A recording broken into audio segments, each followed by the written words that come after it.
Oke, berikutnya akan kita undang narasumber yang ketiga. Mbak Panitia bisa menyampaikan CV-nya?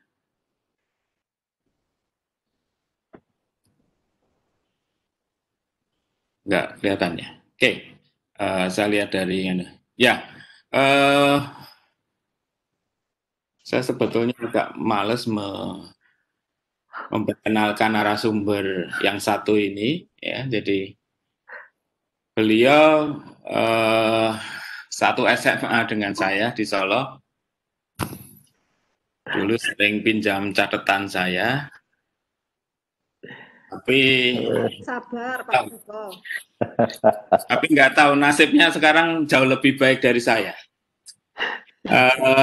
Tapi alhamdulillah beliau sekarang sudah sering ke kampus, jadi menjadi ketua departemen teknologi industri pertanian dan juga ketua umum Asosiasi Profesi Teknologi Agroindustri. Salah satu kompetensi beliau saya kira tadi Prof. Jagal juga sudah menyampaikan di supply chain. Nah ini tentunya nanti akan mendukung ide dari Bang Ben tadi, gimana hulu hilirnya. Tadi saya kira Mas Agus itu sudah menyampaikan datanya, informasi existing kondisi, dan juga pada saat pandemi inilah kita mendengarkan dari Pak Adi Joko Guritno, ya, kaitannya dengan dari sisi supply chain-nya ataupun dari pandangan beliau sebagai dari teknologi agroindustri. Monggo Pak Adi Joko Guritno.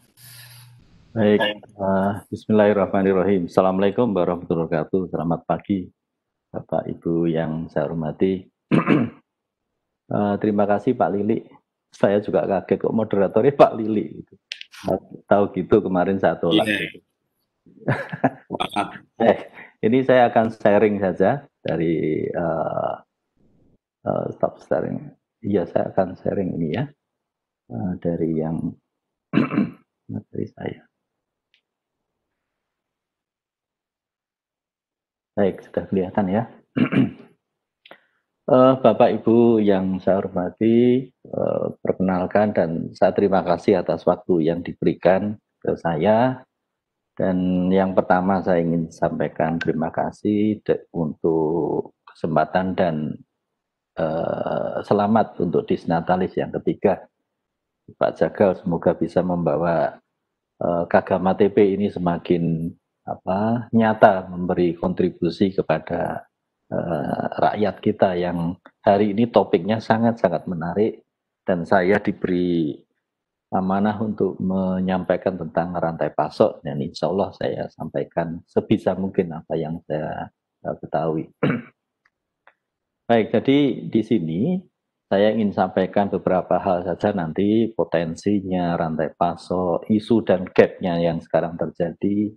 Saya menarik sekali ada lanjutan ide dari apa yang disampaikan Bang Ben tadi tentang ide-ide bagaimana melakukan sentralisasi dan seterusnya, tapi dipandang dari sisi supply chain-nya. Nah di sini pemanasan saja bahwa kalau kita orang TP itu gampangnya dari rencana strategis Kementerian Kelautan dan Perikanan itu kita masuknya di mana sih? Dari 5 rencana strategis ini saya kira kita masuknya lebih pada industri perikanan. Mungkin teman-teman perikanan sendiri lebih pada mengelola wilayah, pesisir dan seterusnya mereka memang expertnya. Jadi kita di rencana strategis yang pertama dan rencana strategis yang ketiga. Jadi memang pemerintah menyatakan ingin melakukan pembangunan industrialisasi perikanan. Ingin membangun industri kelautan dan perikanan. Nah, sebenarnya ide tadi sebenarnya sangat sejalan.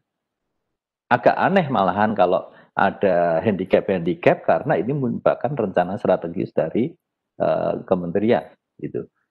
Nah, yang kedua, kalau saya lihat dari sasaran strategis, kalau tadi kan dari tujuannya sekarang sasaran strategis, kita ada di sasaran strategis kelima dan sasaran strategis yang ketujuh. Jadi memang ini kalau saya membaca roadmap-nya yang dibuat Kementerian KKP itu memang agak aneh juga ini. Kalau ya kadang-kadang itu tergantung konsultannya juga. Itu kalau saya lihat ini kan turunannya dari apa strategi yang sering diajarkan di kelas itu. Tapi kan itu untuk balancing performance. Tapi kalau di KKP malah dipakai untuk urutan membuat sasaran strategis ya sah-sah saja lah tergantung tadi konsultannya siapa. Gitu. Jadi di sini hasil riset dan inovasi tentu Bapak Ibu di TP itu tempatnya banyak sekali hasil-hasil ini. Kemudian industrialisasi yang berdaya saing.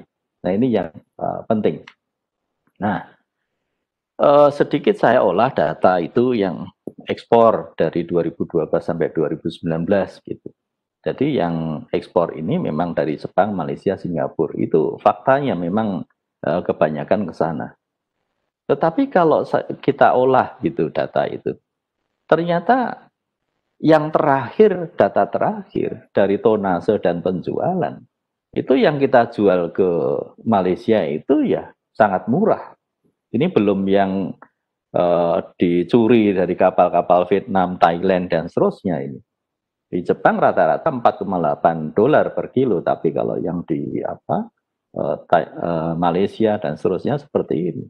Saya khawatir sekali kejadian seperti waktu kita itu dikenal hutan itu dieksploitasi habis-habisan, tapi data ekspor Malaysia mengekspor log dan plywood itu lebih besar dari Malaysia daripada Indonesia. Artinya apa? Ini sebagai transshipment saja. Jadi ke Malaysia, kemudian diproses, dijual lagi dan seterusnya. Semoga saja ini data ini FOB semua, jadi apple to apple untuk dibandingkan. Tapi fakta ini tidak menutup kemungkinan bahwa pasar potensial yang volumenya gede itu belum tentu memberikan hasil yang baik. Nah ini gampangnya rantai pasok ikan, saya kira Bapak Ibu sudah tahu semua bahwa dari ikan ke fishing vessel, kemudian transit, kalau produknya segar ya dari transit sesegera mungkin ke retailer supaya dibeli oleh consumer. Sedangkan dari fish market ini masuknya ke central warehouse gitu sebelum ke sini. Kalau kita berpandangan bahwa ini prosesnya itu lebih pada proses ikan segar. Jadi kuncinya kalau ikan segar ya memang di cold chain. Sedangkan kalau fish processing yang bisa bertahan lama, saya pikir ini menjadi hal yang tidak terlalu sulit karena distribusi yang panjang itu tidak menjadi masalah untuk yang sudah diproses gitu sampai akhirnya ke konsumen. Nah, seringkali ada central warehouse dan warehouse ini yang akan kita diskusikan karena transitnya ikan itu menjadikan titik-titik di mana terjadi penurunan kualitas. Ini kalau kita melihat peta pelabuhan ikan di Indonesia banyak sekali. Jadi mulai dari yang samudra menghadap samudra begini. Nah, sayangnya di sini memang di beberapa titik kita itu sudah overexploited. Jadi misalnya wilayah Jawa Utara ini overexploited, sedangkan yang masih potensi makanya banyak sekali ditangkap pencuri ikan di sini dan di sini gitu ya. Ya, jadi di Natuna dan seterusnya, kemudian di Aru dan seterusnya ini masih potensial bagus sekali. Sedangkan yang lain itu masih kurang baik di atas dan ini yang sedang. Jadi artinya potensi kita masih baik. Seperti disampaikan Bang Ben tadi, hanya masalahnya outlet keluarnya itu yang masih banyak program-program yang harus di-push lagi supaya pasarnya lebih terjamin gitu. Sedikit saya sampaikan, saya dulu pernah juga penelitian di beberapa TPI, Pulau Jawa, atas, bawah, banyak sekali, puluhan yang kita datangi sampai Jawa Barat, Jawa Timur, dan seterusnya. Saya bandingkan masing-masing seperti apa supply chain-nya kalau saya bandingkan dengan ikan darat. Karena nampaknya kalau di anak-anak sekarang itu ikan darat lebih murah sehingga mereka cenderung mengkonsumsi lebih murah. Yang penting kalau di dekat kampus itu murah dan ada sambelnya. Jadi rasanya ikan sendiri menjadi nomor 2 gitu. Nah, ini kalau kita lihat ternyata untuk ikan laut itu sendiri dari sisi logistik cost-nya paling habis banyak itu untuk transportasi. Yang kedua untuk procurement pengadaan itu sendiri. Oleh karena itu strategi apapun yang dikeluarkan, maka untuk menurunkan biaya, ini kalau dibuat Paretonya di 2 titik ini. Jadi kebijakan-kebijakan itu sebaiknya ya turun di dua item ini yang harus dikendalikan. Gitu.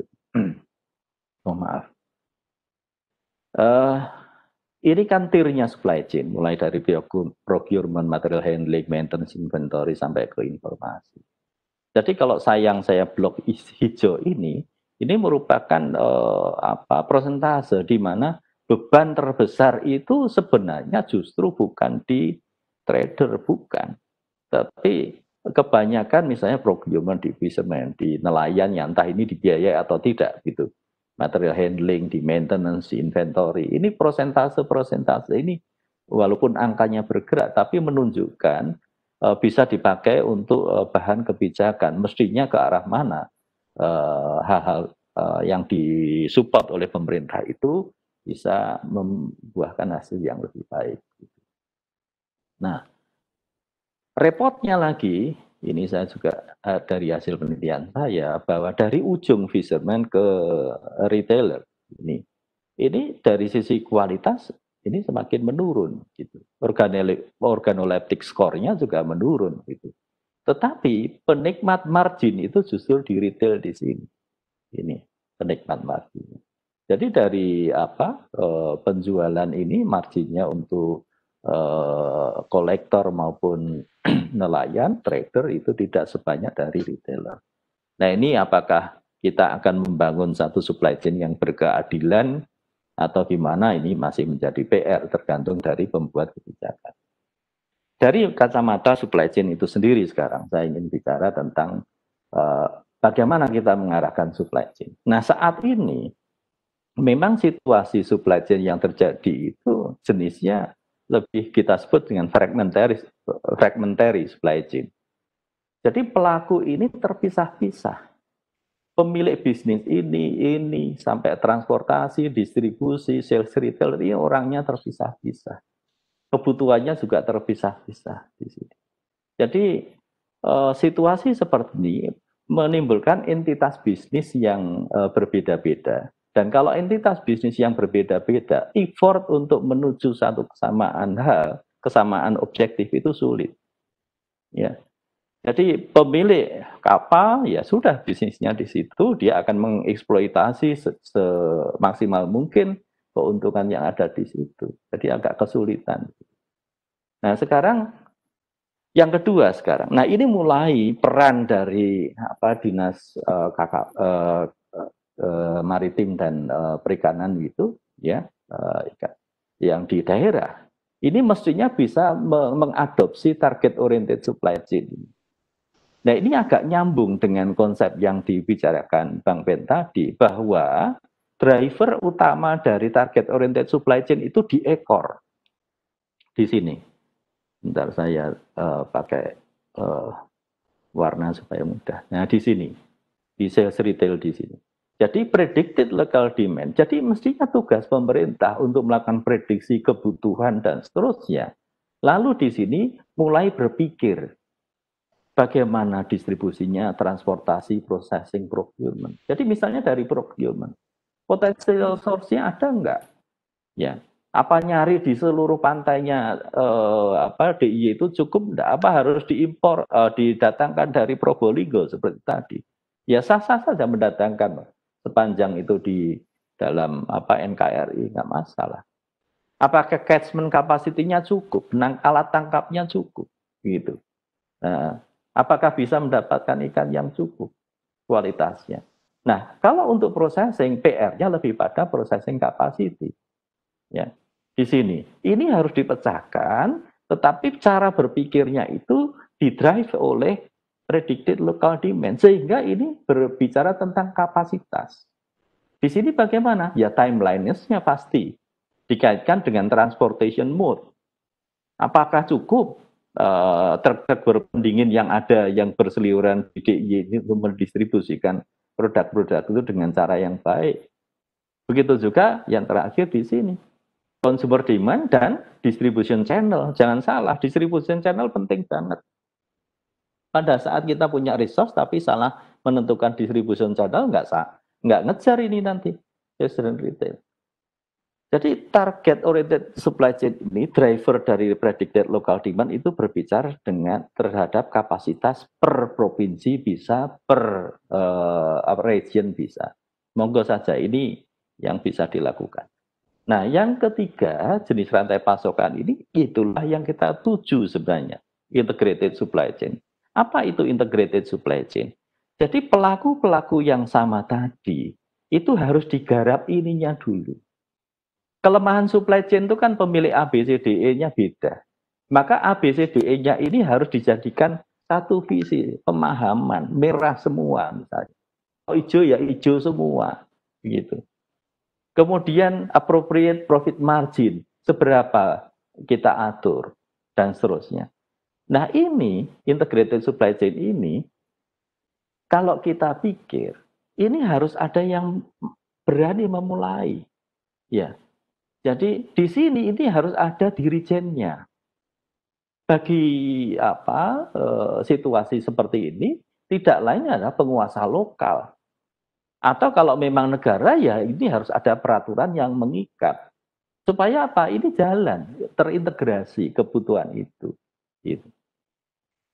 Sudah menjadi kebutuhan yang kita pahami secara umum bahwa pengusaha itu nggak mau diatur. Iya, karena apa? Kebutuhan visi bisnisnya. Di mana profit margin itu dimaksimalkan. Saya nggak mau terlalu diatur-atur.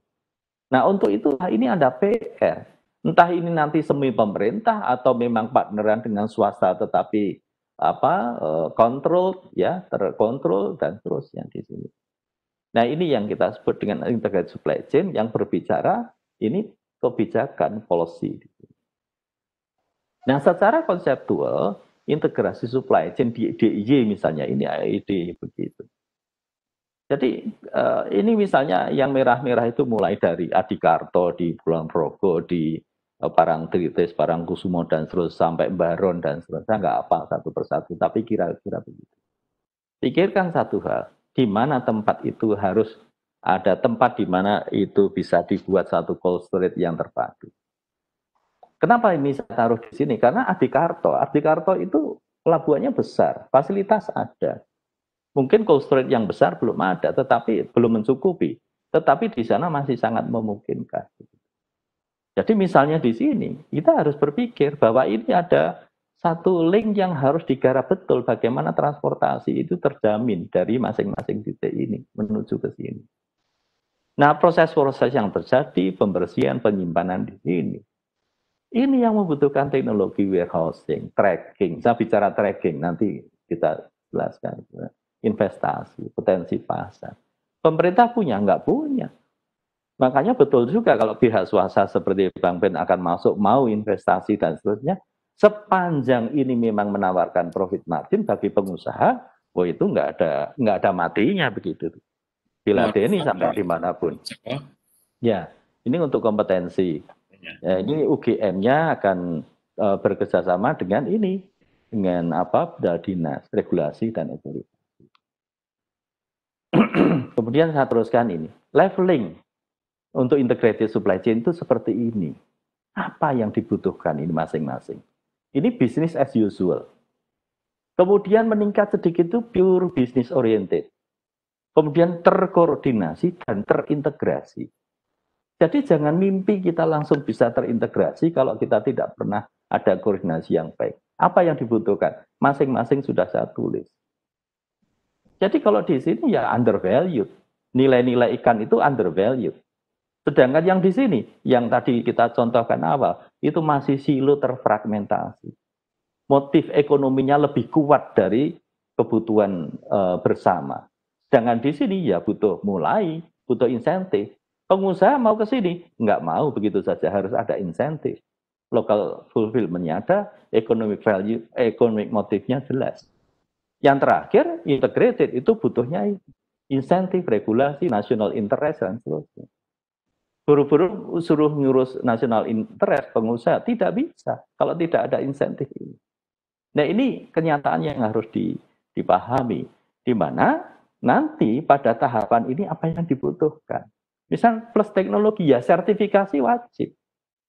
Ikan harus tersertifikasi. Kalau terkoordinasi, ya mulai IT masuk, teknologi informasi. Contohnya RFID, ya. Kemudian diintegrasi ini masuk informasi sistem thinking, self responsible. Di negara lain RFID sudah jalan, di tempat kita untuk production belum jalan. Gitu. Jadi di sini ini bagaimana arah menuju integrated supply chain. Nah, isu dan gap-nya ini kalau kita lihat tadi awalnya dari sumbernya saja ada yang overfishing, potensi informasi kurang. Jadi saya itu ngalami masa-masa di mana karena saya dulu tinggal di luar negeri, tinggal saya itu di daerah yang pantai, sehingga setiap malam itu TV lokal menjelaskan di mana ikan, arusnya seperti apa, suhunya apa, kekuatannya. Itu seperti ramalan cuaca. Di tempat kita, intervensi kepada program-program seperti itu tidak ada. Begitu. Sehingga apa? Ya ketergantungan kepada nelayan ini nggak banyak. Dianggap saja mereka tahu dengan sendirinya, berpengalaman. Padahal itu informasi yang perlu disiarkan secara luas. Teknologi tangkap rendah, ya. Di sini dikuasai trader, ya maaf saja. Ini senang tidak senang TPI itu dikuasai trader, ya. Kemudian di sini sertifikasi belum menjadi mandatori, fasilitas warehouse kurang, willingness to pay-nya rendah. Mendingan beli yang ikan tawar, ikan darat dan sebagainya. Cold chain-nya belum, tidak menguasai distribution channel. Ini isu dan gap-nya. Namun demikian, secara lebih luas lagi, tugas dari kementerian untuk memberesi ini yang belum optimal. Regulasi legal, koordinasi, kompetensi. Ini yang menjadi PR kita. Contoh saja RFID seperti ini, gampangnya. Ya, jadi ada readernya, ada tag-nya, kemudian bisa mentransmit data. Di Vietnam saja sudah bisa berjalan. Di mana RFID dipakai, asalnya mana? Originnya mana? Tadi katanya dari Aru, ya sudah. Mungkin kakap Aru akan berbeda dengan kakap Jawa. Ya, harganya beda. Makanya di sini bisa terjadi disparitas. RFID ini untuk kapan itu ditangkap? Sampai akhirnya di ujung di sini. Jadi semuanya itu tercover. Ya, terinformasi dengan baik. Tidak seperti sekarang. Ikan itu kita sendiri yang mengira-ira ini dari mana dan seterusnya. Yang penting kakap harganya sekian. Gitu. Dengan adanya FRD, siapa yang menangkap dan mentreatment itu dengan baik berhak mendapatkan hasil jual yang lebih baik. Gitu. Mohon maaf Pak. Nah, catatan akhir saya sudah sampai akhir. Jadi inilah yang harus kita kerjakan. Basis data, kerjasama pemerintah dan swasta ini question mark besar. Seperti tadi dari Bang Ben, penguatan regulasi dan hukum, ya peningkatan kompetensi. Jadi kita sering kali tangkap nelayan luar negeri, tapi nelayan kita juga sering juga ketangkap di Australia sana. Nah ini yang menjadi PR juga. Peningkatan kompetensi pastilah teknologi dan informasi seperti RFID tadi, dan terakhir integrasi dan kolaborasi. Ini catatan-catatan di mana PR kita untuk ke sana itu ada dan sangat baik, tetapi itu harus ada kolaborasi. Nggak bisa dipikir oleh KKP sendiri. Terima kasih, kurang lebihnya mohon maaf. Sekali lagi, Assalamualaikum warahmatullahi wabarakatuh.